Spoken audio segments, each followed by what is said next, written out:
Hi guys, welcome back. We're in the garage, nice and secure, locked up under the covers. And I think it's time to do some more work on it. So let's get this off. There you go. Look at that. Looking beautiful. Yeah, so the last time you saw the bike, it was being battered around the track. The tyres on the front, not too bad. On the back, look at that. Proper to the edges, man. Yeah, I'm not too sure on these Rosso 4 courses. I don't know, I've never really stuck with Pirelli, so I've probably just got a bit of a learning anyway. But yeah, today we're gonna do some more little tweaks and changes. But this is one of those videos where I'm actually gonna reuse some old bits and bobs and parts I've accumulated over the years from the other bikes, and we're gonna see if they fit. So yeah, let's go over to the bench. Yes, look, we have got an Öhlins steering damper. This was the steering damper kit that I had on my 698. So it comes with the sleeve.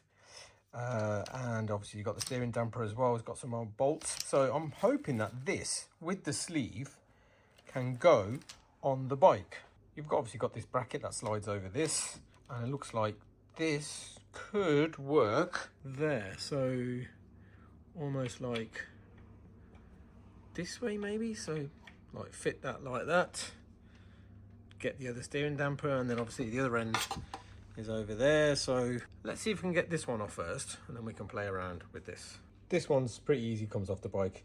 It's just this big one here, goes through there, and you've got that one that comes off the end. I mean, this is a fixed damper, so there's no adjustability on it. I don't know what that part number is, ZF.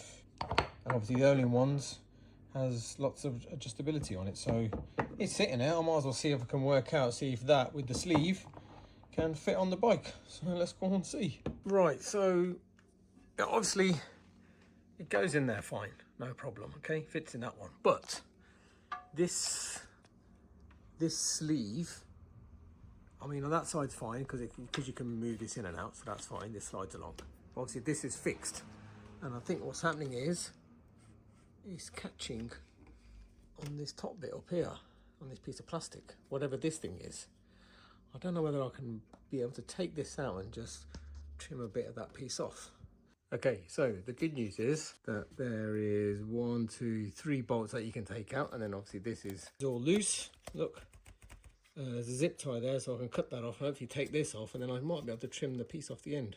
It literally just covers the loom. I mean, the loom's got some protective stuff all over it anyway, so I don't get the point of this plastic. But anyway, if I show you, there's like a little bolt there that you need to take off, and then it comes off, and then we can maybe just cut that last piece away. I just wanted to show you it trial fitted up.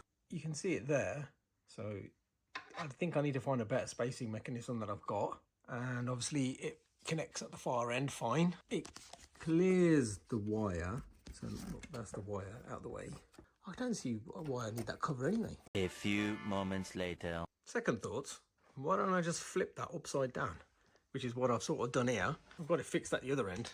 And obviously here, look, I've just flipped it around. So this was obviously at the top, but I flipped it around, so there's obviously more space and clearance now. But now obviously I've got a bit of a gap there, so I need to find a spacer and see if this method works. Therefore I don't have to cut any of that shit. So just going through this is my spare parts, bits and bobs shit. I might be able to get away with something like that on it. I think 2 of them is too much because there's not enough thread at the top. I think I might be able to get away with 1. So let's see. You might be able to tell there, see there at the top, this round bit that sticks out is a bit big, and it's catching the top of that. So I'll probably need a little spacer at the top, and then I think we should be good. Okay, whole of assembly. Longer bolt with a spacer that goes like this, and then I've obviously got a piece of rubber that goes round. A bit hard doing this one-handed, and obviously that bad boy fits on the end, and that's enough thread now to get this on. So, and that should work. So let's see. I think we have a working solution, guys. Got plenty of space there. I'll put the cover back on after. This still has some play in it. There you can see, look, there's the spacer at the bottom and the one at the top, and on the opposite side, look, there's still play there, so that still moves around. So now the test obviously is to take this out of the wheel chuck and turn it left and right and see what happens. I've got the bike out of the wheel chuck. I've just got it on the paddock stand, so I'm just going to turn the wheel left and right, and just to make sure that there's a bit left on the end there, and then on that side it doesn't catch. So if we go this way, That side looks okay, like that. Looks like there's a bit of space there, so that's fine. Let's flip over to the other side. So if I turn the wheel, there. Okay, so on full lock on this wide to the right, it is catching. So I need to adjust the sleeve and have it, I think, just that way a little. Yeah.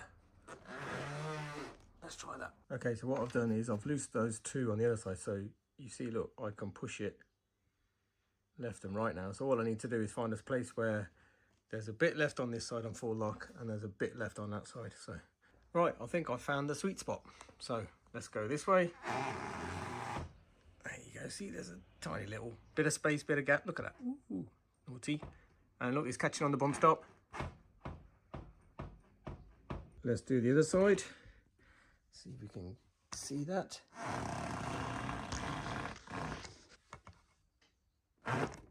There you go, look, see there's a gap there. Yay! And you can hear it catching the bump stop. And not the gap, so yeah. I think we're in there. Okay, so to set the adjustment, left is loose and soft, right is tight and stiff. And I think this has 18 or 19 clicks of adjustment. I've turned it all the way to the left, which is 18 clicks. So I'm going to basically go 10 clicks in, leave it there, and then it'll be all about test riding and adjusting it.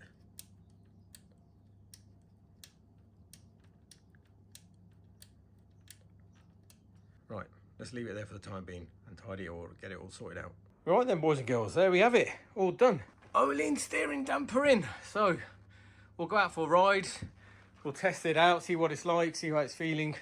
I'll leave a link in the description of which one it is. And shout out to Manny from Motor Million, who obviously provided that for me for the 698. But I'm reusing it on the V2. So yeah, man, do all the usual, guys. Like, comment, subscribe. Keep supporting the V2 love. And I'll catch you in the next one in a bit.